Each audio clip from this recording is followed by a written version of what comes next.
မြတ်စွာဘုရားက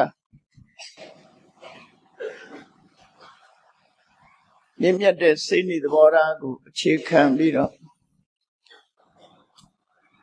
စိတ်ဓာတ်ကိုအခြေခံပြီးတော့လူသားတို့ရဲ့မြင့်မြတ်မှုနှိမ့်ချမှု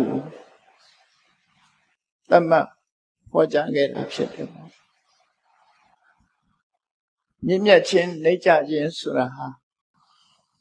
မျိုးရိုးနဲ့လည်းသက်ဆိုင်ခြင်းမရှိဘူးစီးပွားဥစ္စာနဲ့လည်းသက်ဆိုင်ခြင်းမရှိဘူးရှားဓုကုန်သိမ့်နဲ့လည်းသက်ဆိုင်ခြင်းမရှိဘူးဘာနဲ့သက်ဆိုင်တယ်လို့ဆိုရင်လူတွေရဲ့စိတ်ဓာတ်နဲ့ပဲသက်ဆိုင်မြင့်မြတ်သောစိတ်ထားရှိမှမြင့်မြတ်သောသူလို့ခေါ်နိုင်မှာဖြစ်တယ်ယုံနေသောစိတ်ထားရှိတဲ့ပုဂ္ဂိုလ်တွေဟာယုံနေသောသူဖြစ်ကိုရောက်ချမှာဖြစ်တယ်နော်မြတ်စွာဘုရားကစက်ခွဲခြားတဲ့စနစ်ကြီးမားလာတဲ့အိန္ဒိယနိုင်ငံမှာအိန္ဒိယဒီကနေ့ခေတ်အိန္ဒိယလို့ခေါ်တဲ့လူအတိုင်းဝိုင်းမှာတရားဓမ္မဟောပြောရတာဆိုတော့အဲ့ဒီခေတ်အဲ့ဒီခါကလူအတိုင်းဝိုင်းတွေဟာမြင့်မြတ်တဲ့မျိုးရိုးကမွေးဖွားလို့ရှိရင်မြင့်မြတ်တယ်လို့သတ်မှတ်ကြတစ်သက်လုံးဟာသူတို့ဟာမျိုးရိုးကောင်းသည့်အတွက်ကြောင့်တစ်သက်လုံးအဆင့်မြင့်နေရာကိုရရှိထားကြဒီလူထဲမှာအပေါ်လွှာအဆင့်ကိုလက်ဝကြီးအုပ်ထားသလိုဒီမျိုးရိုးကမွေးရင်လူတွေဟာမြင့်မြတ်တဲ့ပုဂ္ဂိုလ်ကြီးပဲဖြစ်နေကြနှိမ့်ကြတဲ့မျိုးရိုးကမွေးဖွားလာတဲ့ပုဂ္ဂိုလ်ဆိုလို့ရှိရင်တစ်သက်လုံးအောက်တန်းနောက်တန်းကြပြီနှိမ့်ကြတဲ့ဘဝမှာပဲနေကြအဲ့ဒီအခြေအနေကိုမြတ်စွာဘုရားသခင်ကိုရောမြတ်ကပယ်ဖြတ်ပြီးတော့နစေသဝတ္တလောဟောတိနစေသဟောတိဖြစ်မလို့လူတွေဆိုတာအောက်တန်းကြတာဟာလေမျိုးရိုးနဲ့မဆိုင်ဘူးမြင့်မြတ်တာလည်းမျိုးရိုးနဲ့မဆိုင်ဘူးဘာနဲ့ဆိုင်တယ်လဲဆိုရင်ကမ္မုဏဝတ္တလောဟောတိကမ္မုဏဟောတိဖြစ်မလို့သူတို့ရဲ့လောက်ရနဲ့ဆိုင်နေအဲ့ဒီလောက်ရကိုဖော်ဆောင်ပေးတာကဘယ်သူလဲလို့ဆိုရင်စိတ်နေသဘောထားပဲဖြစ်တယ်ပေါ့ရသော်ဘုရားကလောကလူသားတွေကိုဆုံးမတဲ့အခါမှာစိတ်ကိုဗဟိုပြုပြီးတော့ဆုံးမတာဖြစ်တယ်တနည်းအားဖြင့်အခြေခံပိုင်းမှာဆုံးမလို့ရှိရင်စိတ်ကိုဗဟိုပြုဆုံးမအရှင်းမြင့်တဲ့အပိုင်းကိုဆုံးမတဲ့အခါပညာကိုအဓိကထားပြီးတော့ဆုံးမလို့ရှိတယ်မြင့်မြတ်တဲ့အလုပ်လုပ်ရင်မြင့်မြတ်သူအောက်တန်းကြတဲ့အလုပ်ကိုလုပ်သူဟာအောက်တန်းကြသူလို့လူအစဉ်တိုင်းကိုသတ်မှတ်တဲ့အခါပြုလုပ်မှုနဲ့သက်ဆိုင်ပြီးထင်ရှားတဲ့အချက်ကိုမြတ်စွာဘုရားဟောကြားတော်လေစိတ်ထားမြင့်မြတ်ရင်မြင့်မြတ်တယ်စိတ်ထားယုံညံ့လို့ရှိရင်ယုံညံ့မြင့်မြတ်တဲ့စိတ်ထားရှိတဲ့ပုဂ္ဂိုလ်ကမှမြင့်မြတ်တဲ့အလုပ်ကိုလုပ်နိုင်ပြီးအောက်တန်းကျတဲ့စိတ်ဓာတ်ရှိတဲ့ပုဂ္ဂိုလ်အောက်တန်းကျတဲ့အလုပ်ကိုလုပ်မှာပဲလို့လူတွေရဲ့နှိမ့်ချမှုမြင့်မြတ်မှုစိတ်ကိုဗဟိုပြုပြီးတော့ mind center တိချင်းစိတ်ကိုဗဟိုပြုပြီးမြတ်စွာဘုရားဆုံးမဒါကြောင့်စိတ်ထားဖြူစင်မှုမြင့်မြတ်တဲ့စိတ်နေသဘောထားတွေရှိဖို့ဆိုတာအမှန်တမ်းအရေးကြီးတယ်ပေါ့အများနဲ့ဆက်ဆက်တဲ့အခါမှာမြင့်မြတ်တဲ့စိတ်တွေသဘောထားမပါဘဲနဲ့ပြောဆိုမှုတွေလုပ်ခိုင်မှုတွေဟာဆင်းရဲဒုက္ခနဲ့ပြဿနာတွေကိုဖြစ်ပေါ်စေတတ်တာဖြစ်တယ်။ဒါကြောင့်လူတွေအရင်ကစပြီးတော့မြင့်မြတ်တဲ့စိတ်တွေသဘောထားတွေကိုသိရှိနားလည်ပြီးတို့တွေစိတ်ကောင်းနှလုံးကောင်းထားတတ်ဖို့ကြိုးစားအထောက်ကြမှာဖြစ်တယ်လို့ဘုရားဘာသာဝင်နေနဲ့အရေးကြီးဆုံးမတဲ့ဆုံးမစကားကိုမှတ်သားကြ ဘာကြောင့်လို့ဆိုလို့ရှိရင်စိတ်တေနနိယတိလောကောလောကကြီးကိုစိတ်ကဥဆောင်နေတာဖြစ်တော့မြင့်မြတ်တဲ့စိတ်ကမှကောင်းတဲ့ဘက်ကိုဥဆောင်မှဖြစ်ပြီးအောက်တန်းကြတဲ့စိတ်တွေကအောက်တန်းကိုပဲဥဆောင်တယ်လောကလူတွေကအစစ်မြင့်မြင့်နေချင်ကြတယ်ထက်တန်းရောက်ချင်ကြတယ်သို့သောစိတ်ဓာတ်နေကြနေတဲ့ပုဂ္ဂိုလ်တွေကဘယ်နည်းနဲ့မှထက်တန်းကိုရောက်ဖို့မရှိနိုင်ဒါကြောင့်မြင့်မြတ်တဲ့စိတ်မွေးမြူချရအတ္တသမပဏိတိလို့ခေါ်တဲ့မင်္ဂလာတရားဟာမိမိကိုယ်ကိုစိတ်နေသဘောထားကစပြီးပြုပြင်ပြီးကိုယ်ကိုအစစ်မြဲအောင်ပြုလုပ်ခြင်းပဲဖြစ်တယ်။သမတိ7မျိုး14မျိုးတည်းမှာအတ္တသမပဏိတိဆက်ဆိုတာအရေးကြီးဆုံးပဲဖြစ်တယ်ပေါ့။ဘာကြောင့်အရေးကြီးဆုံးလို့ပြောရမယ်ဆိုရင်တခြားအကြောင်း3ချက်ပြည့်စုံတော့လဲအတ္တသမပဏိတိပြတ်သွားပြီဆိုလို့ရှိရင်ဘုံဘုံကျသွားနိုင်ပေါ့နော်ပစ္စုပန်ကာလမှာအတ္တသမပဏိတိဟာအရေးကြီးဆုံးပဲမိမိကိုယ်ကောင်းဆုံးဖြစ်အောင်ပြုပြင်ထိမ့်သိမ့်နိုင်ခြင်းဆိုတာမိမိကိုယ်လို့ပြောတာမိမိစိတ်ကိုစိတ်ကစပြုပြင်နိုင်ကျန်တာတွေဟာတဏှွယ်ငင်တစ်စင်ပါဖြစ်တယ်ပေါ့ကိုယ်စိတ်ကိုအကောင်းဆုံးဖြစ်အောင်ထားရမယ်ဥပမာတစ်ခုကြည့်သမ္ပတိ14မျိုးဆိုတာလက်ပတ်ပြီးတော့တုတ်တဲ့ကြီးပွားအောင်မြင်ကြောင်းတရား4မျိုးမှာပฏิရူပဒေသဝတ္တဆိုတဲ့တင်လျောက်ပတ်တဲ့အယက်မှာနေထိုင်ခြင်း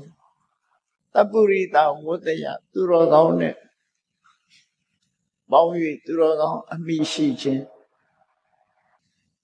အတ္တသမပဏိတိမိမိကိုယ်ကိုကောင်းအောင်ပြုပြင်ခြင်းနဲ့ပုပ္ပိသကတပုညတာရှေ့ကကုသိုလ်ကောင်းမှုပြုခြင်းလို့ဆိုတဲ့သမ္ပတိ14မျိုးမှာပฏิရူပဒေသဝတ္တလည်းပြည့်စုံတယ်တပ္ပုရိသဝတ္တယဆိုတာလည်းပြည့်စုံတယ်ပုပ္ပိသကတပုညတာလည်းရှိတယ်အဲ့လိုအခြေအနေ3ရပ်ကောင်းနေတော့လေအတ္တသမပဏိတိပြတ်လို့ရှိရင်တော့အကုန်လုံးပြတ်စေပါဥပမာတစ်ခုကြည့်ရှင်တေဝရအကြောင်းကိုလေ့လာကြည့်ရှင်တေဝရဟာအတိတ်ဘဝကကုသိုလ်ကောင်းမှုတွေလုပ်ခဲ့သူဖြစ်လို့ပုပ္ပိသကတပုညတာဆက်နဲ့ပြည့်စုံတယ်လို့ပြောပฏิရူပဒေသဝတ္တဆိုတာမြတ်စွာဘုရားရဲ့ဆွေတော်မျိုးတော်ထဲမှာမွေးဖွားရုံမြတ်မှာကမြတ်စွာဘုရားမိကိုကြည်ညိုတဲ့ယဟန်တော်တစ်ပါးဖြစ်သာသနာပေါ်ဝင်ခဲ့တာဖြစ်ပฏิရူပနဲ့လည်းပြည့်စုံတယ်မြတ်စွာဘုရားနဲ့ယဟန်သံဃာတွေလို့ဆိုတယ်အမိကောင်းနေလည်းရှိရှင်တေဝရမှာသမ္ပတိ7မျိုး3မျိုးလုံးပြည့်စုံနေတယ်သို့တော့အတ္တသမပဏိတိဆိုတဲ့ဆက်ပြတ်သွားတယ်အဝိဇ္ဇိထီရောက်သွားတာပေါ့နော်အဆိုးတကအဆိုးဆုံးထီဒါကြောင့်မို့လို့ကိုယ့်ကိုကောင်းအောင်ပြင်မှုစိတ်နေသဘောထားကောင်းမှုဟာအရေးကြီးဆုံးဖြစ်တယ်ဆိုတာကိုမိမိတို့ကိုယ်တိုင်စိတ်ညင်သုံးသပ်ကြည့်ကြရမှာဖြစ်တယ်ဘလောက်ပဲပฏิရူပမှာပဲနေဘလောက်ပဲသူတော်ကောင်းတွေနဲ့ပေါင်းမြည်မြပင်ကုသိုလ်ကောင်းမှုတွေလုပ်ခဲ့အတ္တသမပဏိတိကိုယ့်ကိုပြုပြင်ထိမ့်သိမ့်မှုစိတ်ကိုကောင်းအောင်ထားတတ်မှုမရှိဘူးဆိုလို့ရှိရင်ဒုက္ခရောက်သွားနိုင်တယ်ဆိုတာကိုသတိထားမှာဖြစ်တယ်။ဒါကြောင့်ကိုယ့်ကိုပြုပြင်မှုဟာသိအရေးကြီးစိတ်ကောင်းနှလုံးကောင်းထားဖို့မြင့်မြတ်တဲ့စိတ်နဲ့စိတ်ထားတွေဆိုတာသူ့ဘာသူအလိုလျောက်မြင့်မြတ်လာမှာမဟုတ်ပဲမိမိကိုယ်တိုင်ကမွေးမြူပြီးလေ့ကျင့်ပေးလို့မြင့်မြတ်တဲ့သဘောထားမျိုးတွေဖြစ်လာအောင်လုပ်ကြစိတ်ဆိုတာအကောင်းနဲ့လည်းပေါင်းမယ်အဆိုးနဲ့လည်းပေါင်းအောက်တန်းကြတာနဲ့လည်းပေါင်းတယ်ထက်တန်းကြတာနဲ့လည်းပေါင်း အဲ့ဒါမဲ့မြင့်မြတ်တဲ့သဘောတရားတွေနဲ့ပေါင်းမှမြင့်မြတ်တဲ့သဘောတရားဆိုဖြစ်မှာဖြစ်မြင့်မြတ်တဲ့စိတ်ဆိုတာဖြစ်ဘုရားမြတ်စွာရဲ့ဆုံးမတရားတော်တွေထဲမှာမြင့်မြတ်တဲ့ဆိုတဲ့စိတ်နေသဘောထားဟောကြားဆုံးမထားတာ၄မျိုးရှိတယ်ပေါ့အဲ့ဒီ၄မျိုးကမေတ္တာကရုဏာမုဒိတာဥပေက္ခာဆိုတဲ့ဗြဟ္မဝိဟာရတရား၄ပါးဗြဟ္မဝိဟာရဆိုတာမြင့်မြတ်သောစိတ်ထားဖြင့်နေထိုင်ကြောင်းတရား၄ပါးကိုဆိုလို့သို့သောဘုရားဝတ္တဝင်သူတော်စိတ်တွေဟာဗြဟ္မဝိဟာရတရား၄ပါးကိုလည်းသိတယ်ပြမစိုးတရား၄ပါးဆိုတာလည်းသိကြတယ်လက်တွေ့ကျင့်သုံးဖို့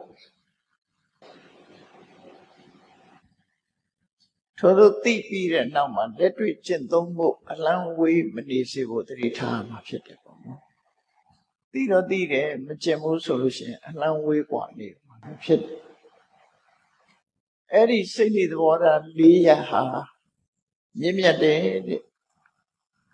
မြင့်မြတ်တယ်။ဘာကြောင့်မြင့်မြတ်တာလဲလို့ဆိုလို့ရှိရင်သူကအများနဲ့ဆက်ဆံတဲ့အပေါ်မှာအများပေါ်မှာမမှန်ကန်ကန်ဆက်ဆံတာဖြစ်သောကြောင့်မြင့်မြတ်တယ်။အများနဲ့ဆက်ဆံတဲ့အခါမှာမှန်ကန်တဲ့သဘောထားတွေဖြစ်သောကြောင့်မြင့်မြတ်တယ်လို့ပြောတယ်။တနည်းအားဖြင့်အများနဲ့ဆက်ဆံတဲ့အခါမှာအပြစ်ကင်းတဲ့ဆက်ဆံမှုဖြစ်သောကြောင့်မြင့်မြတ်တယ်အပြစ်ကင်းတယ်လို့သူဆိုတယ်။ဒါကြောင့်ဗျမ္မဆိုတဲ့အဓိပ္ပာယ်ကမြင့်မြတ်သောလို့အဲ့ဒီမြင့်မြတ်သောစိတ်နေသဘောထားဆိုတာ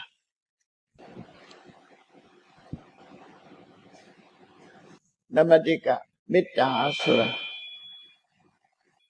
ဟိတုပဟာရဘယ်သူနဲ့ပဲဆက်ဆံဘယ်သူနဲ့ပဲဆုံစည်းတတ္တလောကမှာရှိသမျှသရဝအားလုံးရဲ့အကျိုးစီးပွားကိုလိုလားတဲ့စိတ်ဓာတ်ဟာမြင့်မြတ်တဲ့စိတ်ဓာတ်ပဲအားလုံးရဲ့အကျိုးစီးပွားကိုလိုလားတဲ့စိတ်နေသဘောထားဟိတံကာရလက္ခဏာကျိုးစီးပွားကိုလိုလားတယ်ဆိုတာဘာလဲလို့ဆိုရင်ချမ်းသာဒုက္ခရာအကြောင်းတရားအခြေအနေကောင်းတွေကိုမျှော်လင့်ပြီးအခြေအနေကောင်းတွေဖြစ်ပေါ်စေချင်တာကိုဟိတလို့ခေါ်တယ်ဒီနေရာမှာဟိတနဲ့ဒုက္ခကွဲကွဲပြားပြားသိဖို့လိုတယ်မြတ်စွာဘုရားဟောတဲ့တရားတော်တွေထဲမှာမြတ်စွာဘုရားလောကမှာပွင့်လာတာဘဟုဇနဟိတယဘဟုဇနဒုက္ခယသရဝအများအကျိုးစီးပွားအတွက်သရဝအများချမ်းသာဖို့မြတ်စွာဘုရားပွင့်လာတယ်ဟိတနဲ့ဒုက္ခတူသလားလို့ဆိုမတူဘူးဟိတဆိုတာအကြောင်းတရားဒုက္ခဆိုတာအထူးအကြောင်းတရားကြောင့်ဖြစ်ပေါ်လာတဲ့အကျိုးချမ်းသာအကြောင်းမရှိဘဲနဲ့အကျိုးဆိုမရနိုင်အဲ့တော့ဟိတဆိုတာအကျိုးစီးပွားလို့ညမလို့ပြန်လေးရှိတော့လေအကျိုးတရားကိုပြောတာမဟုတ်ဘူးကောင်းကျိုးချမ်းသာတွေကိုပွားစည်းစေတတ်တဲ့အကြောင်းတရားလို့ဒီလိုနားလည်အောင်ဆိုလိုတာကအခြေအနေကောင်း condition ကိုပြောအခြေအနေကောင်းတယ်ဥပမာမဲ့စိုက်ပျိုးရေးလုပ်တယ်ဆိုတဲ့ပုဂ္ဂိုလ်တွေကမြေကောင်းတယ်မိုးလေဝသကောင်းတယ်ရေကောင်းတယ်အဲစိုက်ပျိုးရေးလုပ်ဖို့အခြေအနေကောင်းလို့ခေါ်အဲ့ဒီအခြေအနေကောင်းမရှိပဲနဲ့သီးနှံဖွံ့ဖြိုးခြင်းဆိုဖြစ်နိုင်အောင်လေအယောင်းဝယ်လုပ်တဲ့ပုဂ္ဂိုလ်တွေဆိုလို့ရှိရင်လည်းရောင်းရည်ဝယ်တာကောင်းတယ်ပွင့်လန်းတယ်နော်အဲ့ဒါအခြေအနေကောင်းလို့ခေါ်တယ်အဲ့ဒီအခြေအနေကောင်းပေါ်မှာမိပြီးတော့မှချမ်းသာကြွယ်ဝလာမှုစီးပွားဥစ္စာတိုးတက်လာမှုရရှိလာတယ်ချမ်းသာကိုမှဒုက္ခလို့ခေါ်တာ ရသော်ဗျာပွင့်လာလို့အခြေအနေကောင်းနေဆိုတာဘာလဲကုသိုလ်အကုသိုလ်ကွယ်ကွယ်ပြားပြားသိတယ်လှုပ်တဲ့နာနဲ့မလှုပ်တဲ့နာကွယ်ကွယ်ပြားပြားသိတယ်အဲ့ဒီလိုသိရှိလာခြင်းဟာအခြေအနေကောင်းတစ်ခုမသိတဲ့အခါမှာလှုပ်တဲ့နာနဲ့မလှုပ်တဲ့နာကိုမသိဘူးဆိုရင်မလှုပ်တဲ့နာကိုလှုပ်တဲ့တယ်လို့ထင်တယ်လှုပ်တဲ့နာကြောင့်မလှုပ်တဲ့ဘူးလို့ထင်တယ်ထင်ပြီးတော့လွယ်မှားစွာပြုလုပ်တော့ဟောဆိုကြရဒါကြောင့်အခြေအနေကောင်းဆိုတာကုသိုလ်အကုသိုလ်သိခြင်းဟာအခြေအနေကောင်းအမှန်တရားကိုသိခြင်းဟာအခြေအနေကောင်းရသော်ပြပွင့်လာတဲ့အခါမှာဘာလုံးတဲ့နဲ့ဘာမလုံးတဲ့ဘူးဆိုတာကွယ်ကွယ်ပြပြသိရတယ်ဘဝရဲ့တာယာွယ်ဆိုတာကိုလည်းသိတယ်ဘဝရဲ့စိတ်ပြည့်ညီငွေွယ်ဆိုတာလည်းသိတယ်အဲ့ဒီဘဝကထွတ်မြောက်ခြင်းထွတ်မြောက်ကြောင်းတရားဆိုတာကိုလည်းပဲသိတယ်အတ္တဓာဆိုတဲ့ခြေနှက်ဆရာအာဒီနဝဆိုတဲ့စိတ်ပြည့်ညီငွေွယ်ရာနေတရဏဆိုတဲ့ထွက်ပေါက်ရသော်ပြပွင့်လာတဲ့အခါမှာကွယ်ကွယ်ပြပြသိရှိခွင့်ရကွယ်ကွယ်ပြပြသိရှိလာခြင်းဟာအခြေအနေကောင်းပဲအဲ့ဒီအခြေအနေကောင်းပေါ်မှီပြီးတော့အလုံးလုံးလို့ရလာတယ်ရလက်ကြတော့ဒုက္ခခိတဒုက္ခလို့ခေါ်တယ်ရသော်ပြကသရဝါရီမှားတယ်ဆိုတာကိုဟာအုံဖနဲ့မှားတာမဟုတ်ဘူးနော်ရသော်ဗျာကိုဘုရားဝတ္တဝိနည်းကိုးကွယ်နေကြတာဘာရည်ရွယ်ချက်နဲ့ကိုးကွယ်တာလဲအမှန်တရားကိုသိအောင်လမ်းညွှန်ပြသဆုံးမတော့ဘူထက်လို့ရသော်ဗျာထံကအမှန်တရားတွေသိဖို့အတွက်ဘုရားကိုကိုးကွယ်စိတ်ကပ်ထားတာဖြစ်တယ်ရသော်ဗျာကိုးကွယ်လို့စီးပွားတက်တာဒီလိုဟာမျိုးမျှော်လင့်တာမဟုတ်ဘူးနော်ရသော်ဗျာပွင့်လာသည့်အတွက်ကြောင့်အကောင်းနဲ့အဆိုးအကြောင်းနဲ့အကျိုးခွဲခြားတတ်လာဒါဟာကြီးမားတဲ့ခိတဖြစ်တယ်လောကလူတွေဟာမသိခြင်းဟာအလုံးဆိုးဝါးမသိခြင်းကြောင့်မှားမှားယွင်းယွင်းနေဖြစ်တယ်ဒါကြောင့်ခိတဆိုတာအခြေအနေကောင်းမြတ်စွာဘုရားကိုယ်တိုင်ကသရဝါတွေကိုကက်တင်နေဆိုတဲ့နေရာမှာဟိတိပဝတ္တနေနအာဟိတာသနိဝတ္တနေနတတ္တနံဘယံဟိတတိသရဝါတွေကိုကက်တင်ပုံကက်တင်နည်းကသရဝါတွေရဲ့တဏ္ဍမှာအခြေအနေကောင်းတွေကိုဖြစ်ပေါ်စေခြင်းအခြေအနေဆိုးတွေကိုဖြစ်ပေါ်စေတဲ့အကြောင်းတရားတွေမှာရှောင်ရှားစေခြင်းဆိုတဲ့ဒီလုပ်ငန်းနှစ်ခုနဲ့သရဝါတွေကိုကက်တင်အဲ့ဒါတော့ရှင်းရှင်းလေးပဲမိဘတွေဆရာသမားတွေကကိုသားသမီးကိုဗာပြောလဲဒါမလုံးနဲ့ဒါလုံးဒါပဲပြောတာမဟုတ်လားကျင်းချုပ်လိုက်လို့ရှိရင်မင်းဒါမလုံးနဲ့ဒါလုံးဒါမလုံးနဲ့ဆိုတာဆိုးကျိုးဖြစ်နိုင်တဲ့အရာဒါမလုံးနဲ့ဒါလုံးဆိုတာကောင်းကျိုးချမ်းသာကိုရစေနိုင်တဲ့အလုပ်ကိုလားမြတ်စွာဘုရားလမ်းညွှန်တာလဲဒီနှစ်ခုပဲဟိတနဲ့အာဟိတကောင်းကျိုးကိုဖြစ်ပေါ်စေတဲ့အရာတွေကဟိတဆိုးကျိုးကိုဖြစ်ပေါ်စေတဲ့အရာတွေကအာဟိတဟိတကိုလမ်းညွှန်ပြပြီးအာဟိတမှာရှောင်ရှားစေခြင်းပဲမြတ်စွာဘုရားသရဝါတွေကိုကဲတင်တာအဲ့ဒီမြတ်စွာဘုရားကဒုက္ခကိုတိုက်ရိုက်ပေးတာမဟုတ်ဘူးလို့သူတို့ဆိုလို့တယ်နော်ဘဟုဇနာဟိတယဘဟုဇနာဒုက္ခယသရဝါတွေရဲ့အကျိုးစီးပွားကိုဆောင်ရွက်တဲ့အခါမှာဟိတကိုဖြစ်အောင်လုပ်ပေးတာဒါရှင်းရှင်းလေးစဉ်းစားကြည့်မိဘတွေဟာကိုယ်သားသမီးကိုချစ်ကြတယ်ပစ္စည်းဥစ္စာလည်းတတ်နိုင်တယ်သားသမီးကိုချစ်တော့သားသမီးပင်မမှလည်းစိုးတယ်သို့တော့သားသမီးပညာတတ်ကြီးဖြစ်စေခြင်းပညာတတ်ကြီးဖြစ်စေခြင်းလို့မိဘတွေကလုပ်ပေးနိုင်တဲ့အတိုင်းအတာကဘာလဲငွေကြေးတနာအသုံးချပြီးကြောင်းကောင်းကောင်းထားပေးမယ်ဆရာကောင်းထမ်းအပ်ပေးမယ်ဒါပဲလုပ်ပေးနိုင်တယ်နော်ပညာတတ်ကြီးဖြစ်အောင်မိဘလုပ်မပေးနိုင်ဘူးအခြေအနေတစ်ခုပဲဖန်တီးပေးလို့ရတယ်လို့သူဆိုလို့တယ်ပေါ့ကိုသားသမီးကိုတတိဖြစ်စေခြင်းနဲ့ဆိုရင်လည်းအခြေအနေတစ်ခုပဲဖန်တီးပေးလို့ရ ခြေနေတစ်ခုပဲဖန်တီးပေးတယ်ငွေကြေးဒနာထောက်ပံ့မယ်ဒါပဲဖန်တီးလို့ရတယ်သူကိုယ်တိုင်ကြိုးစားမှဒုက္ခဆိုတာရမှာဖြစ်တယ်ရသော်ဘုရားဟာလည်းဒီတိုင်းပဲသရဝါတွေကိုကဲတင်တယ်ဆိုတာဟိတဆိုတဲ့ကုသိုလ်တရားတွေဖြစ်အောင်လမ်းညွှန်ပြပြီးတော့အဟိတဆိုတဲ့အကုသိုလ်တရားတွေကရှောင်ရှားစေခြင်းဖြစ်သရဝါတွေကိုကဲတယ်ဟိတနဲ့ဒုက္ခအခြေအနေကောင်းရှိမှဒုက္ခဆိုတဲ့ချမ်းသာလာတယ်အဲ့ဒါကြောင့်စာပေကျမ်းကမှာဘယ်လိုဆိုတော့ဆိုဒုက္ခကာရဏံဟိတံဒုက္ခရခြင်း၏အကြောင်းသည်ဟိတတတ္တဖလံဒုက္ခံအဲ့ဒီဟိတရဲ့အကျိုးတရားကဒုက္ခလို့ဟိတနဲ့ဒုက္ခကိုကိုယ်ကိုယ်ပြပြဖွင့်ပြတယ်အကြောင်းတရားကိုဖန်တီးပေးခြင်းဖြစ်တာလေအကျိုးရနိုင်တာဖြစ်တယ်ဒါကြောင့်မို့လူတွေဟာစိတ်ကောင်းနှလုံးကောင်းထားခြင်းဆိုတာဟာအကြောင်းတရားတစ်ခုများတာဖြစ်တယ်စိတ်ကောင်းနှလုံးကောင်းထားခြင်းကြောင့်မြင့်မြတ်သောစိတ်ထားကြောင့်ထိုမြင့်မြတ်တဲ့စိတ်ထားကြောင့်ဖြစ်ပေါ်လာမဲ့အကျိုးတရားတွေကဒုက္ခမြင့်မြတ်တဲ့စိတ်နေသဘောထားတွေကဟိတအလို့သူတို့ခွဲခြားမှတ်သားအောင်ဖြစ်အဲ့တော့မြင့်မြတ်တဲ့စိတ်ဓာတ်မရှိဘဲနဲ့ဒုက္ခဆိုမရနိုင်ဘူးခိုင်မာတဲ့ဒုက္ခမျိုးမရနိုင်ဘူးဒါကြောင့်မို့ဘုန်းကြီးတို့တွေမြင့်မြတ်တဲ့စိတ်နေသဘောထားတွေထားပြီးဆိုရင်အလုံးပေါ်မှာ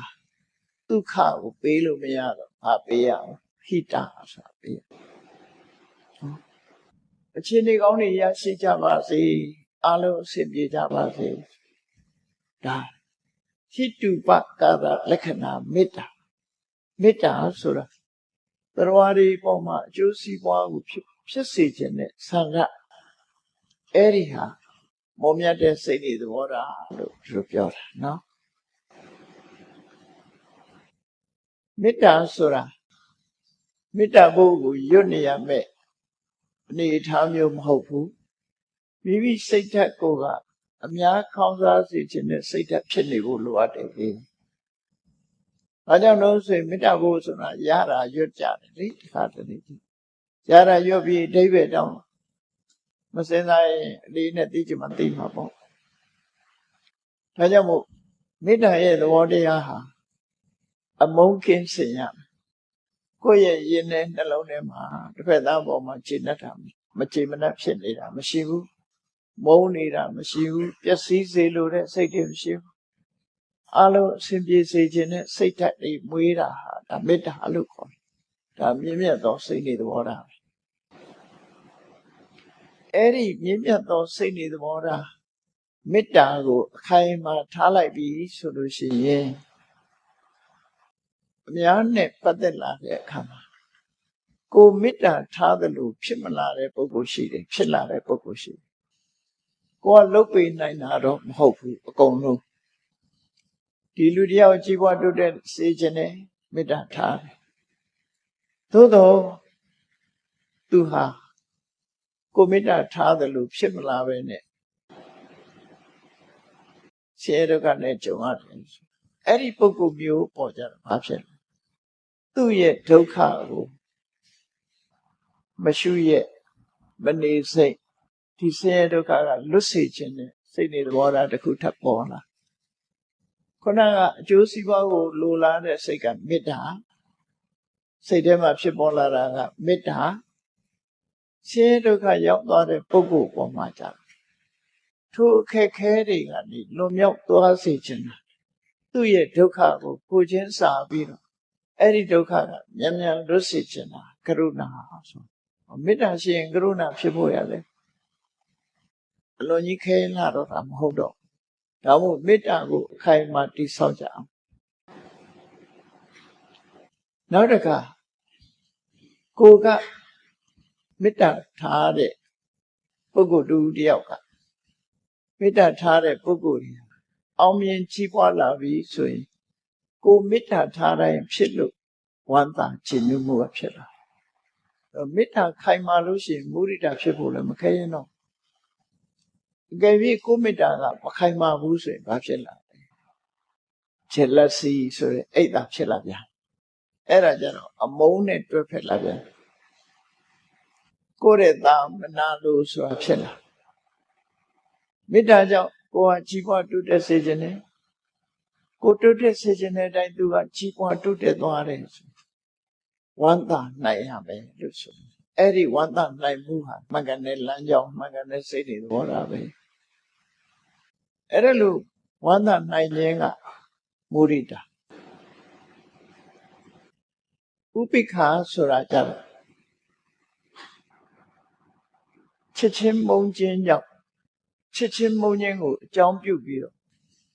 Throw to Udia yet. A juicy wago, Lula, Sita, Pepia, Move Machia. Yam Yan Dada, Rito Sinjin that day. Shinted the Sini the Waranga, Upika. A Yatema, Yoni Jade. Madelu, Macoma, Biore, Upika, Mahof. Madelu in Duria Viola, Upika, Upika Halai. A similar Dilu, Pit Halai, so David Newton. The Ubika, so David, Adam in Pope. Chichin Yonle, Sonya Madavu, Bondi Chin Yonle, Sonya. Chichinle Babavu, Bonyan Babavu, Yatare, Sini Vora, to Solorebo. Tinin Timate, the Bodia. English equanimity look for it. Timate, the Bodia, Solo. No. Eri Ubeka Yuharo. Sini the Vora, Poviro Minate, look to your. Ero Ludai ha.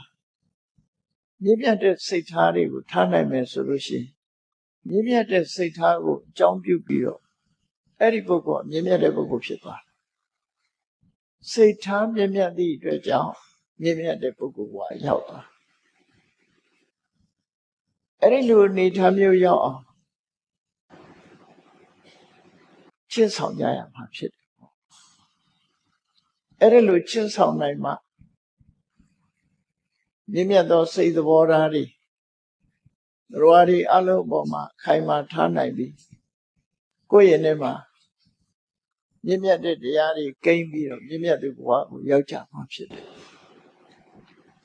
Era Tanaibu, Evidama Yechi. Edo Mita ye the Vodia Liu, Lila Chia. Mita Sura Halia. Alone the Nijarebo. Mita. A Janiara the Nijar. Mita go Lila Tunga de Kama. Mita ye Twimpian Lekana, dear. Mita ye Sonya de Kisa, Tibolo. Shinen Nalonema, Mita ye Ponye Gule. Adinanema Bola de Mita ye Ponye Gule, dear. Eri Mita de Yaha, Goyenema, Pelupse on Loa Me Sura, the dear Machetable. Edo Mita de Ya Sura Ha. သူ့ရဲ့သွင်မြင်လက္ခဏာရှုတော့မှကြည့်မယ်ဆိုလို့ရှိရင်ဟိတကာရပဝတ္တိလက္ခဏာတစ်ဖက်သားကိုကြီးပွားတိုးတက်စေခြင်းနဲ့အခြေအနေကောင်းတွေနဲ့ပြည့်စုံစေခြင်းနဲ့ဆိုတဲ့သဘောတဘာဝလက္ခဏာဟာမေတ္တာရဲ့လက္ခဏာပဲဘယ်သူပဲဖြစ်ဖြစ်တိုးတက်တာကြည့်ခြင်းနဲ့ချမ်းသာတာကြည့်ခြင်းနဲ့ဆင်းရဲဒုက္ခရောက်တာမကြည့်ခြင်းအလုံးဟာအဆင်ပြေစေခြင်းနဲ့ကြီးပွားတိုးတက်စေခြင်းနဲ့ဆိုတဲ့အနေအထားမျိုးစိတ်ထဲမှာဖြစ်ပေါ်ဘယ်သူပဲဖြစ်ဖြစ်ကောင်းစားစေခြင်းနဲ့ပညာသင်နေကြတဲ့ကလေးတွေပညာတတ်စေခြင်းနဲ့စီးပွားဥစ္စာချုပ်ခဲ့တဲ့ကလေးတွေစီးပွားဥစ္စာနဲ့ပြည့်စုံစေခြင်းမကြမ်းမမာဘူးဆိုရင်ကြမ်းမာစေခြင်းနဲ့မပြည့်စုံဘူးဆိုရင်ပြည့်စုံစေခြင်းစိတ်ထဲမှာလိုအပ်ချက်ကိုဖြည့်ပြီးသူ့ရဲ့ပြုံးရွှင်တဲ့မျက်နှာအစဉ်ပြေးနေတာကိုမြင်ကျင်တဲ့သဘောတရားမေတ္တာပဲလို့သူဆိုလို့ပေါ့နော် Eri mita eri lu mita shila lushin. Kota nai nepeka. Tu ye soyemu kaisa. Hitu ba tanhara rata. Hita uba tanhara. Chini kao hanipi. Mita shira dai. Kalidia chunga ni reswe. Pisi pilai. Adinya ane ni resulusin. Didi chaja nyanya thara. Tenja pire. Pisiosa. Chunga ni reswe. Pisi pire. Say ange ni reswe. Say apshipi. Sadabye. Loa chete. Lo song pira. Electric. Post home page and kesa shite. Say that Ninega. Josiwa Lulare. Electric and Ninele. Josiwa. Pia Pitano. No option, Bio Pide, Kurilea option, no song pide. Midday, yes, I am okay. Davi midday, Po Yik. Polumi had own so. Midday, Po Yik. Akada Winea Pisupatana. Midday, Po Yik. Polu 10 atoms. A monk can send it Po Yik. I don't get midday series in Chile. Go yet. Moni de la dilupom. Ujibara Majijamula. Yes, see them at Tolokan and Chinidala. Padupin. A Mimajibu. Padup option. A Samajibu, sorry, Mashiben. Aluboma. Padube, twilight. CNN alone, Mondia option. Peroma, Mashibu. A monkins in it, and Italy would dream me. Midday, Pony to the Yama. This is what I know, Adinya Nema, Pola, Pony. Akada Winea. A moni can send it. Hello, tree, 2 bomber, mones or machine. And a little monkins and a Pony. Pola, Midday. Davie. Timida dea blue disoya. Do the Obama disauchin. Alo Boma disauchin. Erelu disaumes, blue disaune. Do the Udio Josiwa Lulade. Mida safe shipposula. Locuda of hope. She name a pure load for no. Pure come. Lusura, a gaunet so yawning. Go bole, sojan so may. Go bole, gaunian a gown. A gaunet she may, so that she may yawn him. Elu yawn it at that, what they are she got, Lucy. Meet up a loop your buble. Do the album, meet up, putin is. Loop your up, there's way. Manapa, bow what, tatana, zatana. Go meet up you, me poguri. Who are me? Pogo, the much of Mishivene, Alo Boma, meet up few me solution. Kaunema Bola me, Pegoro Luzo, Pegoro Magamu, Veduaro Lumai Penis, or Kaunema, a sorry le Bola Mame, a Kauni le Bola, no? A Kaunema leve Luria, Veluaro Mana Chide, Veluaro Mohari, Veluaro Napo, Somyong Biora de Surarile. Conepa Wonjima. Chitwe Buddha de Boma. Bobby Roshumi need tatted, no? A Surya, Kaunema Pola dead. Elu Pola Lucy, a Suri who chow. Kaune quickly who shall be the meta Baba. Luda and Luda, Soji Mishiba, a Kauni who shall like to the solo. Yenega a most sacred chaposura. A sending chapo. Agada Padiwinia Totanma. Oh, Kuyanega, a moon chapu, shall me, yes of Yahota shit. But a ma, do Josie Wow Lulares a go way like Ba. A Muilum Yabu သူလှုပ်ထားတာတွေတတိယပြီးတော့မွေးလို့မရသူ့ကိုကောင်းစားစေခြင်းနဲ့စိတ်ဘလို့မှလှုပ်လို့မရဘူးဆိုရင်ဘာလို့ကရုဏာထားလိုက်ပါလူဆိုတာကကရုဏာဆိုတာအပေါ်စီးကကြည်တာမေတ္တာကြတော့ဓာတ်လူကြည်တာဖြစ်တယ်အပေါ်စီးကကြည်ရင်လူကလွယ်တယ်လေတနာစရာပဲဆိုရင်တော့သူကအပေါ်စီးကကြည်လိုက်တဲ့သဘောပဲသူဟာစင်မပြေဖြစ်နေတဲ့တနာစရာပုဂ္ဂိုလ်တယောက်ပဲလို့ဒီကရုဏာထားလိုက်ပါတဲ့အကျဉ်းတရားထားလိုက်ပါအဲ့တော့အဲ့ဒီအကျဉ်းတရားထားလို့တောင်မပြောက်ဘူးဆိုလို့ရှိရင်ဘာလို့ဟာဥပိ္ပခထားလိုက်ပါတဲ့သူ့ရဲ့လုပ်ရက်တွေကိုထည့်ပြီးတော့မစင်စားနဲ့သရဝတရားအနေနဲ့သာထားလိုက်ချစ်ချင်းမုန်းချင်းကင်းအောင်နေလိုက်အဲ့ဒါလည်းမပြောက်ဘူးဆိုလို့ရှိရင်အေးသူလည်းသူကံနဲ့သူငါလည်းငါကံနဲ့သူ့ကိုချစ်မုန်းနေလို့ဘာအကျိုးရှိမှတော့ဆိုတဲ့ကမ္မတက္ကတစဉ်းစားလိုက်ပါအဲ့လိုလုပ်လို့ရှိရင်အမုန်းစိတ်ဟာပျောက်သွားတယ်အဲ့လိုတောင်မပြောက်ဘူးဆိုရင်တော့မေ့ထားလိုက်တော့တဲ့သူ့မစင်စားနဲ့သူတို့ဆိုလို့တယ်အာဂတဖြောင်းနေမေ့ထားလိုက်ခေါင်းထဲကိုမထည့်နဲ့တော့တတိယရင်တော့မုန်းတဲ့စိတ်ကပေါ်လာအောင်အဲ့ဒါကြောင့်မေ့ထားလိုက်တော့သူတို့ဆိုလို့အဓိကကောင်းဘက်ကိုရှာမေတ္တာကိုပွားဆိုပြီးလူတယောက်ရဲ့ကောင်းတဲ့အနေအထားလေးကိုကြည့်ပြီးတော့မေတ္တာကိုပြိုးရမှာဖြစ်တယ်ပြိုးလာလို့အရှင်ရလာလို့ရှိရင်မေတ္တာခိုင်မာလာမှာဖြစ်တယ်ဟုတ်ပြီကိုမေတ္တာတကယ်ကိုတတ်စင်တဲ့မေတ္တာဟုတ်ကဲ့လားတခါတည်းမေတ္တာရောင်ရောင်ဆောင်ပြီးတော့မဟုတ်တာကဝင်လာတတ်သေးတယ်ဒါကြောင့်မို့တတ်စင်တဲ့မေတ္တာဖြစ်ဖို့ဘာလုပ်ရမလဲကိုမေတ္တာတတ်စင်သလားဆိုလို့ရှိရင်အမုန်းကင်းသွားပြီဆိုရင်ဒါတတ်စင်တဲ့မေတ္တာလို့ခေါ်နော်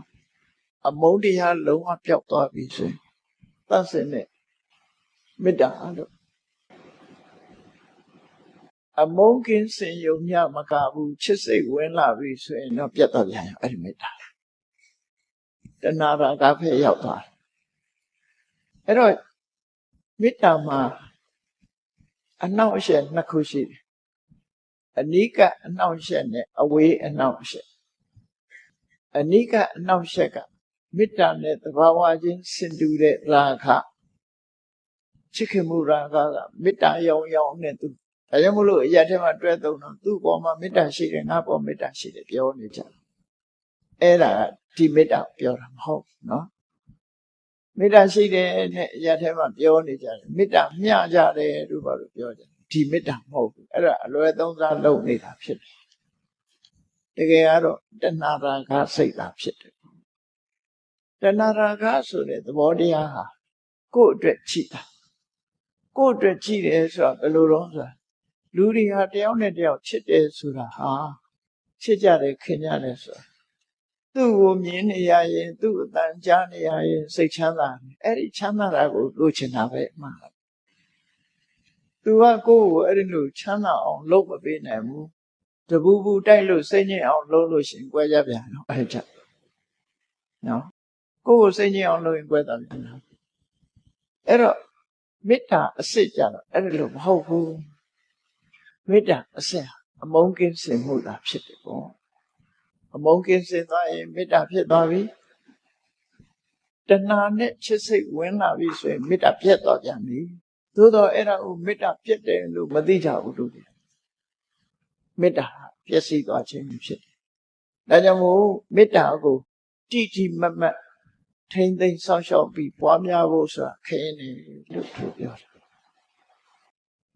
မေတ္တာစစ်မေတ္တာမှန်ကိုယ်တဏ္ဍမှာဖြစ်အောင်ကြိုးစားဗျာပါဒဥပသမောတမ္ပတိအမုန်းစိတ်တွေမကျေနပ်တဲ့စိတ်တွေသူ့ပေါ်မှာဘယ်လိုတွေးမပေါ်တော့ဘူးဆိုရင်ကိုယ့်ရဲ့မေတ္တာအောင်မြင်သွားတယ်သို့တော့သူ့ပေါ်မှာတွေ့တာစိတ်ဖြစ်သွားပြီဆိုရင်တော့မေတ္တာဖြစ်ပြန်ပြီဒီလိုဆိုလို့ရတယ်နော်တဏှာရာဂသည်မေတ္တာရဲ့ အနိကယံသူအနိကအနှောင့်အယှက်ဖြစ်ပြီးဒေါသကတော့အဝေးယံသူအဝေးအနှောင့်အယှက်ဖြစ်တယ်အဲ့တော့မေတ္တာကိုကာကွယ်ဖို့ရအတွက်တဏှာယံကလည်းကာကွယ်ရမယ်ဒေါသယံကလည်းကာကွယ်ရမယ်ဒီနှစ်ခုလုံခြုံစိတ်ချရမှာကိုယ်တဏ္ဍာမှာမေတ္တာအားဆိုခိုင်မာမှာဖြစ်တယ်အဲ့ဒီမေတ္တာသဘောတရားကိုနားလည်ပြီဆိုလို့ရှိရင်တော့ကရုဏာခြေနေတစ်ခုကိုယ်နဲ့နှိမ့်ချသွားပြီဆိုလို့ရှိရင်သို့မဟုတ်ယတနာရှိနေတယ်အခက်ခဲတွေကြုံနေတယ်ဆိုရင်အဲ့ဒီအခက်ခဲတွေကလွန်မြောက်စေခြင်းတဲ့သဘောတရားအခက်ခဲတွေကိုမရှုစိတ်မကြည့်ရတဲ့သဘောတရားဒါကရုဏာလို့ခေါ်တယ်နော်မရှုစိတ်သည့်အတွက်ကြောင့်အဲ့ဒီအခက်ခဲတွေပျောက်သွားအောင်ကြိုးစားပြီးတော့ဖယ်ရှားပေးတာကရုဏာရဲ့လုပ်ရပဲဖြစ်တယ်ကရုဏာရဲ့ကိစ္စပဲဖြစ်တယ်နောက်တစ်ခုကရုဏာကင်းသွားတဲ့ကရုဏာရဲ့ပုံရိပ်ဟာအသိဉာဏ်ထဲမှာဘလို့ကရုဏာရဲ့ပုံရိပ်ကိုတွေ့ရတယ်လဲဆိုလို့ရှိရင်လူတယောက်ကိုဒုက္ခရောက်အောင်လုပ်ချင်တဲ့စိတ်မရှိတာဒုက္ခရောက်အောင်မလုပ်တာခုနကအမုန်းအခုကဒုက္ခရောက်အောင်လုပ်တာနော်လူတွေဆိုတာကမုန်းပြီဆိုရင်ဒုက္ခရောက်အောင်လည်းလုပ်ချင်တယ်လေဒုက္ခရောက်အောင်လုပ်ချင်အ ਨੇ ဆုံးရှိပြီးစိတ်ညစ်အောင်တော့လုပ်မှာပဲ Facebook ထဲကနေတောင်းတွန်းမြောက်တွန်းလိုက်ရင်လည်းသူဆိုစိတ်တော့ညစ်သွားမှာပေါ့အဲ့ဒီလိုအချော်နဲ့မှချင်တဲ့စိတ်မျိုးမရှိစီကရုဏာရဲ့မြင်ရတဲ့ပုံရိပ်ကဘယ်သူကိုမှဒုက္ခပေးလို့တဲ့စိတ်မရှိခြင်းဟာကရုဏာရဲ့ပုံရိပ်ပဲကိုယ့်ရဲ့ရင်ထဲမှာကရုဏာရှိမရှိဒါအမတန်မှထင်ရှားတယ်ပေါ့နောက်ဆုံးမှာဒီကရုဏာတရားဘလို့ပြိုးထောင်မလဲလို့ကိုယ့်ရင်ထဲမှာကရုဏာဘလို့ပြိုးထောင်ဒုက္ခရောက်နေတဲ့လူတွေရဲ့အခက်အခဲတွေကျိုးနေတာတွေကိုကြည့်ပြီးတော့အခုခေတ်ပရိဟိတလုပ်ငန်းတွေလုပ်ကြတယ်လေဒုက္ခရောက်နေတဲ့ပုဂ္ဂိုလ်တွေကိုစာနာထောက်ထားပြီးအဲ့ဒီဒုက္ခတွေငြိမ်းစေခြင်းနဲ့ငြိမ်းအေးသွားတာကိုမြင်တဲ့သဘောတရားအဲ့ဒီဒုက္ခရောက်နေတာတွေကိုကြည့်ရှုမိမိတို့ကိုယ်တိုင်ဒုက္ခရောက်နေတဲ့အနေအထားကိုယဉ်တဲ့နှလုံးထဲမှာမှတ်သားခြင်းဟာကရုဏာဖြစ်ဖို့ရာအတွက်အနိကအကြောင်းတရားတစ်ခုပဲသူ့မှာဘလို့အခက်ခဲတွေကျုံနေတယ်ဆိုတော့အဲ့ဒီအခက်ခဲတွေကျုံနေတာကိုရှုမြင်ခြင်းအပြင်ဒီကရုဏာယဉ်နေမှဖြစ်ပေါ်လာတယ်ဟုတ်ပြီအဲ့ဒီကရုဏာဖြစ်လာလို့ရှိရင်လည်းကရုဏာတရားဟာဘယ်လိုဖြစ်လို့ရှိရင်ကိုယ့်ရင်ထဲမှာကရုဏာတည်ဆောက်မိပြီလို့ပြောနိုင်တယ်လဲဆိုရင်ဝိဟိတုပသမောတမ္ပတိသူ့ကိုဒုက္ခပေးလို့တဲ့စိတ်ကင်းသွားလူတယောက်ဟာခြေနဲ့နေရင်တော့ဒုက္ခပေးချင်မှာမဟုတ်ဘူးသို့တော့မခြေနဲ့တဲ့သဘောတရားတဲ့ပို့ပြီးတော့သူကလူတယောက်ဒုက္ခရောက်စေခြင်းနဲ့စိတ်ဆန္ဒလေးဟာဖြစ်ပေါ်လာတတ်တယ်အဲ့ဒီဒုက္ခပေးခြင်းနဲ့သဘောတရားလုံးဝပျောက်သွားပြီဆိုရင်ဒါကရုဏာအောင်မြင်တဲ့ကရုဏာဖြစ်သွားပြီအဲ့ဒါလိုမှမဟုတ်ခဲနဲ့ဒုက္ခပေးလို့တဲ့စိတ်ကင်းပြောက်တဲ့ဟိုဘက်ထိရောက်သွားပြီးတော့တောကဆိုတာဖြစ်သွားတယ်တချို့ကြတော့ဒုက္ခပေးလို့တဲ့စိတ်ကင်းရုံနဲ့မကဘူးစိတ်ဆင်းရဲမှုတောကသူ့ရဲ့ဒုက္ခကိုမကြည့်နိုင်မရှုနိုင်လို့ရင်ထဲကတောကဖြစ်ပြီးတော့ဒါတသိအဲ့ဒါဆိုရင်လည်းကရုဏာပြတ်သွားပြီလို့ဆိုတောကနဲ့ကရုဏာနဲ့ဆင်ဆင်တူတယ်ပေါ့ဥပမာကြည့်တခုစဉ်းစားကြည့်အောင်တောကနဲ့ကရုဏာနဲ့ဥပမာ လန်ခီမှာအစီရင်ဖြစ်လို့လူ2ယောက်ဆေးရုံရောက်လာတယောက်ကကိုယ်ဆွေမျိုးတယောက်ကမသိတဲ့ပုဂ္ဂိုလ်သွားကြည့်တယ်သွားကြည့်တဲ့အခါမှာ2ယောက်လုံးပေါ်မှာတူညီတဲ့စိတ်ဓာတ်မရှိနိုင်ဘူး2ယောက်စလုံးကတော့ဒုက္ခရောက်ဒါအစီရင်ဖြစ်ပြီးဆေးရုံရောက်လာကိုယ်ဆွေမျိုးပေါ်ကြတော့ဖြစ်ရလေခြင်းဆိုတဲ့တောကပါစိတ်ပူတယ်အသက်မှရှင်မလားနော်စိတ်ပူလာတယ်ကိုယ်ဆွေမျိုးဟိုတစ်ဖက်သားကြတော့အဲ့လိုစိတ်မပူဘူးဩသနာပါတယ်လောက်ပြီးသွားအဲ့ဒီမှာကရုဏာဆိုတာအဲ့တောကဖြစ်သွားရင်ကရုဏာမဟုတ်တော့ဘူးအကုသိုလ်ဖြစ်သွားပြီအဲ့ကြသနာပါတယ်အဆင့်လောက်ပဲရှိရနော်သနာပါတဲ့အဆင့်မှာသူ့ကိုဒုက္ခမရောက်စေခြင်းတဲ့သဘောကရုဏာရှိရမယ်အကယ်၍တောကဖြစ်သွားပြီဆိုရင်ကိုယ့်ရဲ့ကရုဏာတိဆောက်ထားတာပျက်စီးသွားပြီလို့ပဲပြောအစွန်းရောက်သွားပြီဒါလည်းသိဖို့လိုအပ်တာပေါ့နော်ကဲနောက်တစ်ခုကြည့်အောင်မုဒိတာဆိုတာကိုကြည့်မုဒိတာအဲ့လူတွေကကိုက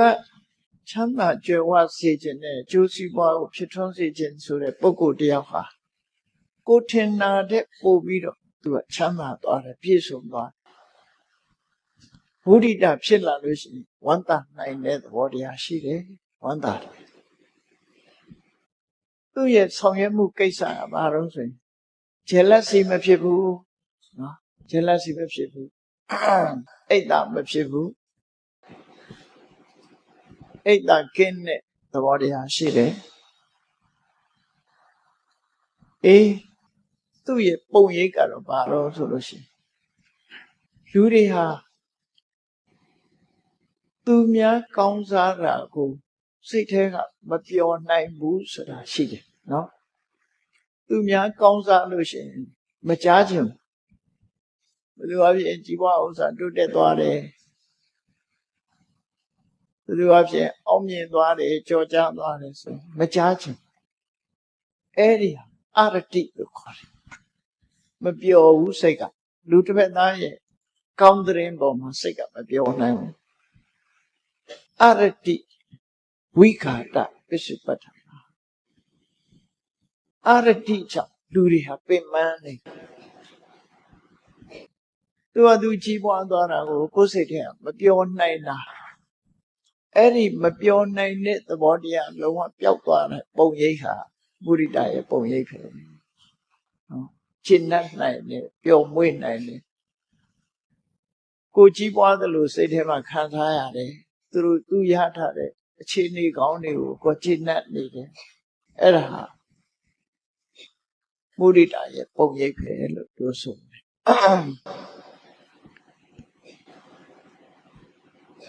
တော့သူ့ကိုဘယ်လိုလုပ်တည်ဆောက်ရမလဲလို့ဆိုရင်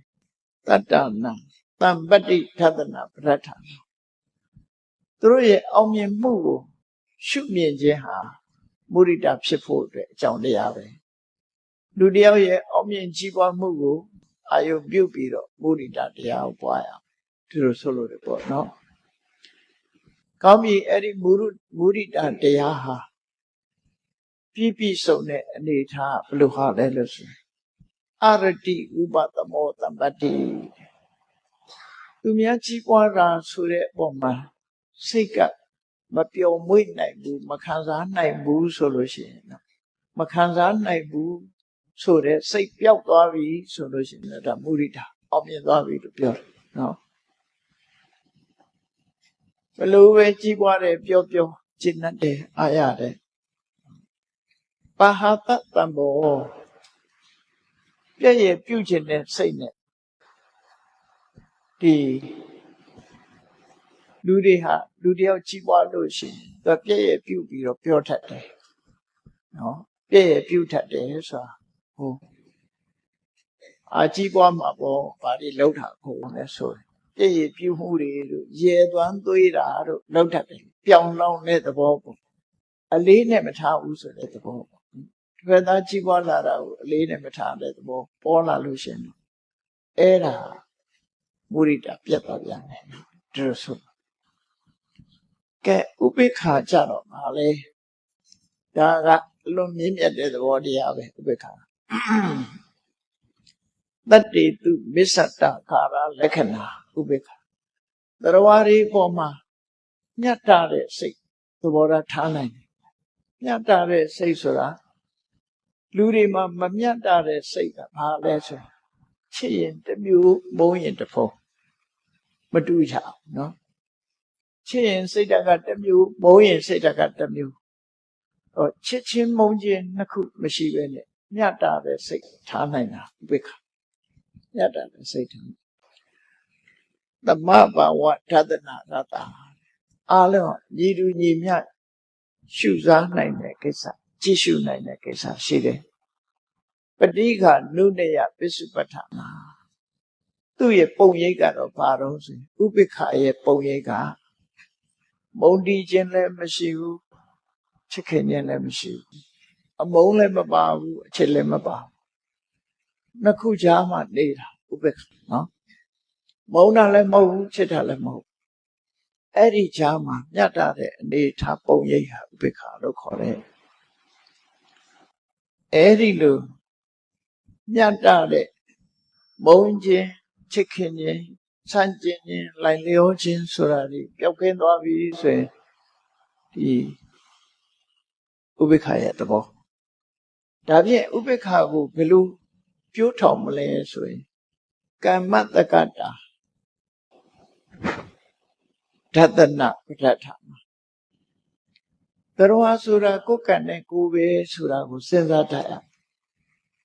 နော်ဥပိ္ပခာထားနိုင်မှုအတွက်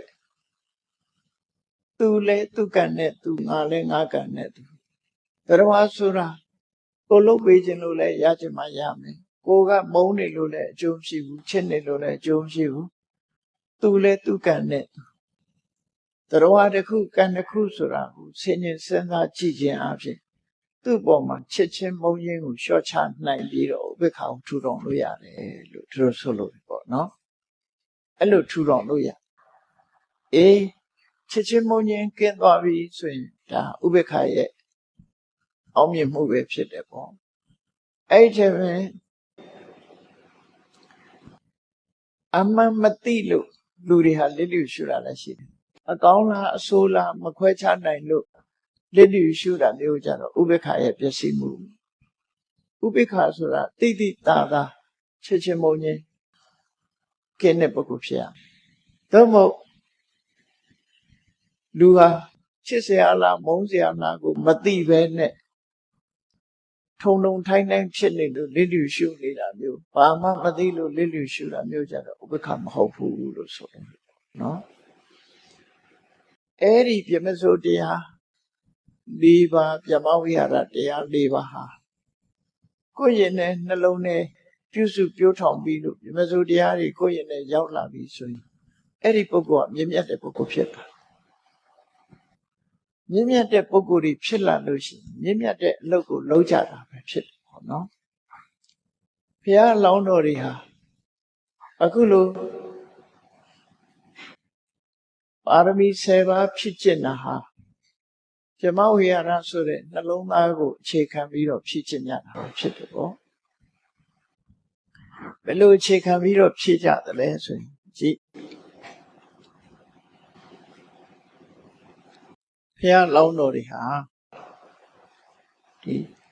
တရားဝါဒီအပေါ်မှာအကျိုးစီးပွားကိုလိုလားတဲ့စိတ်ဓာတ်ရှိတယ်အဲ့ဒါမေတ္တာ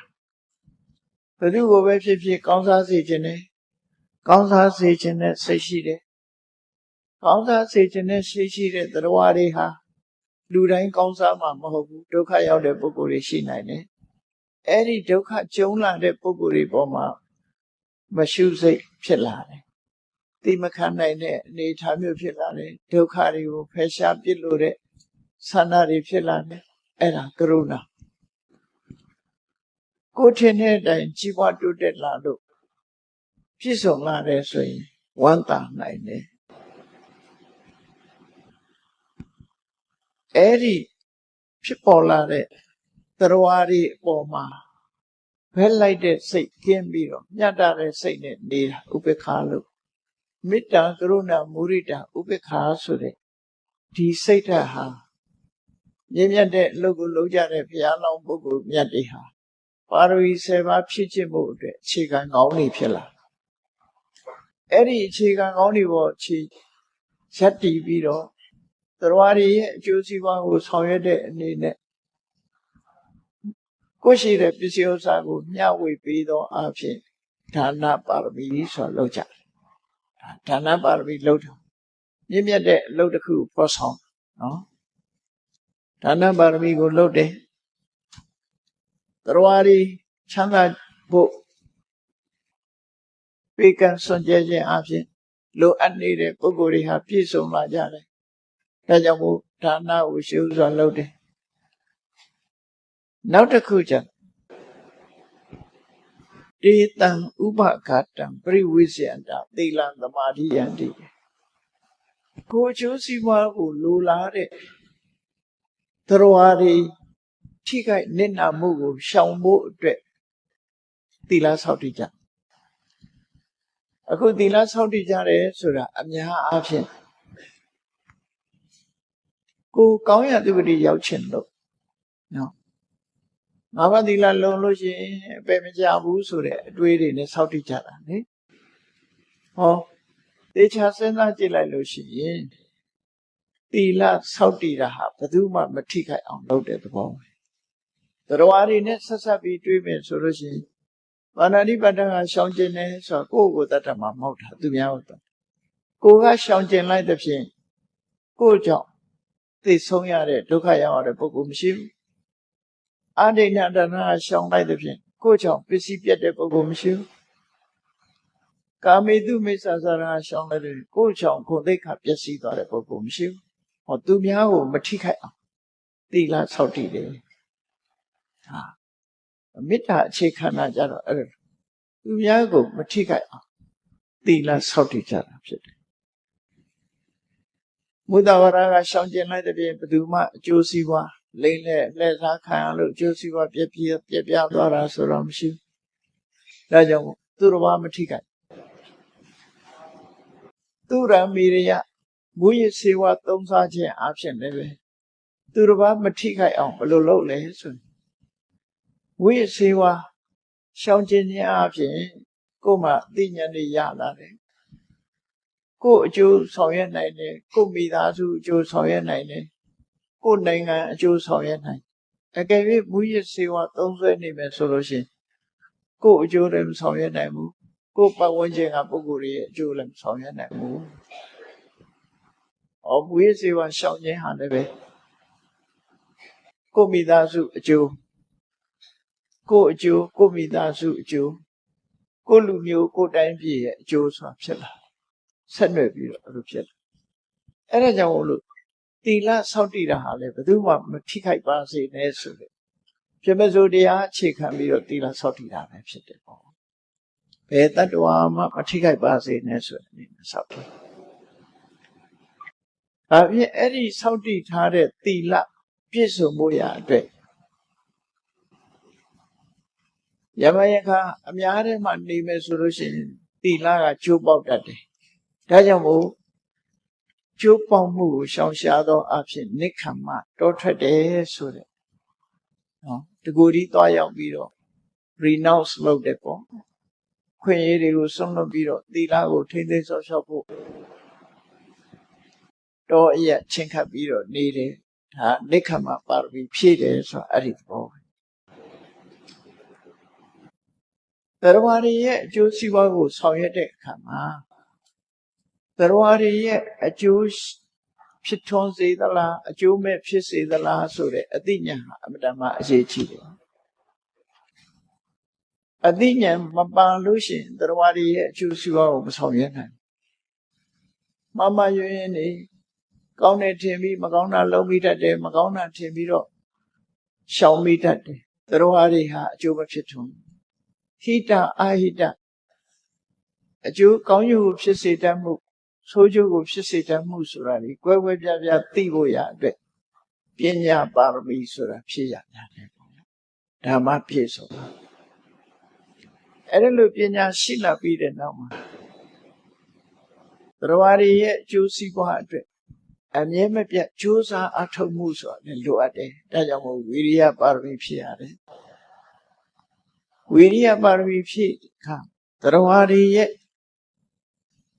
ကိုယ်ပေါ်မှာတုံ့ပြန်လာတဲ့အရာတွေကိုသိခံနိုင်ဖို့ရအတွက်ခန္တီပါရမီဆိုတာဖြစ်ရတယ်ကိုယ့်ရဲ့ဂရိသစ္စာတည်ဖို့ရအတွက်သစ္စာပါရမီကိုဖြစ်ရတယ်တရားတွေရဲ့အကျိုးစီးပွားကိုဆောင်ရွက်တဲ့နေရာမှာအခိုင်အမာဆွဲဆွဲမြဲမြဲစောင့်တည်ဖို့ရအတွက်အဋိဋ္ဌံပါရမီကိုဖြစ်ရတယ်ဟုတ်ဘုရားလောင်းနေဟာမြင့်မြတ်သောစိတ်ထားကိုအခြေခံထားပြီးတော့ပါရမီတွေကိုဖြည့်ကြတာအဲ့ဒါလို့ဖြည့်ပြီးတဲ့အခါမှာနောက်ဆုံးကြတယ်ပြမစိုးတရားနဲ့ပဲပြန်အဆုံးသတ်လိုက်မေတ္တာပါရမီနဲ့ဥပေက္ခပါရမီအဲ့ဒီနေရာမှာစဉ်းစားကြည့်ကရုဏာပါရမီမုဒိတာပါရမီမရှိဘူးနော်မေတ္တာပါရမီနဲ့ဥပေက္ခပါရမီပါရမီ10ပါးမှာပြမစိုးတရားတွေက2ခုပါပါရမီတွေဖြစ်ခြင်းပြီးတော့မေတ္တာပါရမီရှိလို့တရားတွေရဲ့အကျိုးစီးပွားကိုမေတ္တာရှိလို့ကိုယ်ကပဲစတင်ပြီးတော့လှုပ်ဆောင်ပေးတာမေတ္တာသူများကိုကူညီတယ်ဆိုတာအကျိုးစီးပွားကိုလိုလားတဲ့မေတ္တာနဲ့ကူညီတာဖြစ်တယ်အေးအဲ့ဒါဆိုရင်လုံလောက်ပြီလားလို့ဆိုလူတွေရဲ့စိတ်မှာမလုံလောက်တာရှိတယ်ဘာလို့ဆိုရင်ကိုယ်ကတစုံတစ်ယောက်ကိုကူညီပြီးတဲ့အခါမှာဘာလုပ်တတ်တယ်ငါတော့ကတော့ကူညီတာငါကြတော့မကူညီဘူးဆိုရင်အတုံးအလှဲ့စဉ်းစားလာတတ်တယ်ပေါ့နော်စဉ်းစားလာအဲ့ဒါဥပိ္ပခမရှိလို့ဖြစ်တယ်မေတ္တာယပုပ္ပကာရိနောမေတ္တာကြောင့်ကိုယ်ကရှေးဥစွာကူညီလိုက်တယ်ဥပိ္ပခာယပစ္စုပ္ပကာရနာတိတန္တိဥပိ္ပခာထားနိုင်ရမယ်ကိုယ်ကိုကူညီထားတဲ့အပေါ်မှာသူစီကတုံ့ပြန်လာမဲ့အရာတစ်ခုဘာတစ်ခုမှမမျှော်လင့်နဲ့နောက်ဆုံးမှာကျေးဇူးတင်ပါတယ်ဆိုတာတော့မခံရင်နဲ့လို့ဆိုနော်ကိုကူညီတာကိုအလုပ်သူစီကတုံ့ပြန်လာတာကိုအလုပ်မဟုတ်ဘူးအဲ့ဒါမှမွန်မြတ်တဲ့မေတ္တာအဲ့ဒီမွန်မြတ်တဲ့မေတ္တာကိုထိမ့်သိမ်းဆောက်ရှောက်ခြင်းဟာဥပိ္ပခာပဲဖြစ်တယ်။ဘာကြောင့်လို့ဆိုရင်လူတွေဟာမေတ္တာရှိလို့ကူညီတာဖြစ်တော်လဲပဲတုံ့ပြန်မှုလေးကိုတော့မျှော်လင့်နေတတ်တယ်ပေါ့အဲ့ဒီတုံ့ပြန်မှုကစမမျှော်လင့်မှုကိုဖေးဆိုလို့ရှိရင်ဟုတ်လားလက်ဖွဲ့ကိစ္စတွေနဲ့ပတ်သက်ပြီးငါတို့ကဘလောက်ဖွဲ့တာလက်ဖွဲ့အလူလက်ဖွဲ့ပဲဖြစ်ဖြစ်မင်္ဂလာလက်ဖွဲ့ပဲဖြစ်သူ့ချတော့ဘလောက်ပဲဆိုမင်းငေါ်တတ်ကြတယ်လေသူအဲ့ဒါမေတ္တာအစစ်မဟုတ်ဘူးဆိုအဲ့လိုဖြစ်ဥပိ္ပခာမရှိဘူးဆိုရင်လည်းအဲ့လိုဖြစ်အဲ့ဒါကြောင့်မို့မေတ္တာနဲ့ဥပိ္ပခာနောက်ဆုံးမှာအရေးကြီးဆုံးမြင့်မြတ်တဲ့ပုဂ္ဂိုလ်ပါရမီဆိုတာမြင့်မြတ်တဲ့ပုဂ္ဂိုလ်ရဲ့လောက်ရပဲမြင့်မြတ်သောစိတ်ထားနဲ့လောက်ရတဲ့အလုပ်တွေဖြစ်လို့ပါရမီလို့ခေါ်တယ်ဒီတရားတွေဘုရားလောင်းနေတာဖြစ်ခြင်းရတာမဟုတ်ဘူးမြင့်မြတ်တဲ့နှလုံးသားရှိတဲ့ပုဂ္ဂိုလ်တိုင်းဟာဒီလုပ်ငန်းတွေကိုလွတ်ဆောင်ကြရမှာဖြစ်တယ်အတိုင်းအတာတစ်ခုအရာကိုယ့်ရဲ့အတိုင်းအတာ level တို့ degree တို့အရာအကျိုးတရားဆိုတာရရှိတယ်ဘုရားဖြစ်အောင်ဖြစ်ပဲဆိုလို့ရှိရင်တော့အတိုင်းတာက၄သိန်းဖြစ်နေကဘာတသိဒါနဖြည့်တာကအဆင့်30ပြမပစ္စည်းလူမယ်ကိုသွေးသားအင်္ဂါခြေလက်ကိုလူမယ်အသက်ပါလှူတယ်သီလဆောက်တည်တာလည်းထို့တူပဲနော်ပြမပစ္စည်းဥစ္စာအပြက်ခံပြီးတော့သီလဆောက်တည်တယ်အင်္ဂါခြေလက်အပြက်ခံပြီးတော့သီလဆောက်တည်တယ်နောက်ဆုံးကအသက်အသေးခံပြီးသီလဆောက်တည်တယ်လို့ဒါနပါရမီဥပပါရမီပရမတ္ထပါရမီဆိုတဲ့အဆင့်တွေနဲ့ဖြည့်ကျင့်သွားနိုင်တယ်ဆိုလို့ရှိရင်လူတိုင်းဟာဒီဂရီ level ပြည့်သွားပြီဆိုရင်တော့ဘုရားတောင်ဖြစ်နိုင်တယ်လို့ဆိုလို့ဒီမြင့်မြတ်တဲ့လုပ်ငန်းတွေဟာအမြင့်မြတ်ဆုံးပုဂ္ဂိုလ်ဖြစ်သူရောက်ရှိနေတာလဲဒီအလုပ်တွေပဲဒီစိတ်တွေသဘောထားတွေပဲလောကမှာဘုရားတဲ့မြတ်တဲ့ပုဂ္ဂိုလ်မရှိဘူးဒါကြောင့်မို့လို့တို့တွေဟာရှင်တဲ့နှလုံးထဲမှာမေတ္တာကရုဏာမုဒိတာဥပေက္ခဆိုတဲ့ပြမစိုးတရားတွေကိုထားနိုင်အောင်တို့တွေကြိုးစားအထောက်ကြရမှာဖြစ်တယ်ဆိုတာကိုမှတ်သားနိုင်ယူကြဖို့ဖြစ်ပါတယ်တရားချစ်ခင်သူတော်စင်ပြိဿပေါင်းတို့မြတ်ဗုဒ္ဓရဲ့အဆုံးအမမြင့်မြတ်သောစိတ်သဘောထားဆိုဒီမှာ အခုပြောခဲ့တဲ့မေတ္တာကရုဏာမုဒိတာဥပေက္ခပြမစိုးတရားများသာဖြစ်တယ်ဘုရားလောင်းတွေကိုယ်တိုင်ကလည်းပဲဒီမြင့်မြတ်သောစိတ်ထားကိုအခြေခံပြီးတော့ပါရမီတရားတွေကိုဖြည့်ကျင့်သွားတာဖြစ်တယ်တို့တွေလည်းဒီအခြေခံမြင့်မြတ်သောစိတ်ထားတွေထားပြီးတော့ပါရမီတရားတွေကိုဖြည့်ကျင့်ရမှာဖြစ်တယ်လို့ကိုယ်စီတတိထားပြီးတော့ကြိုးစားအထောက်နိုင်ကြပါစေကုန်သတည်း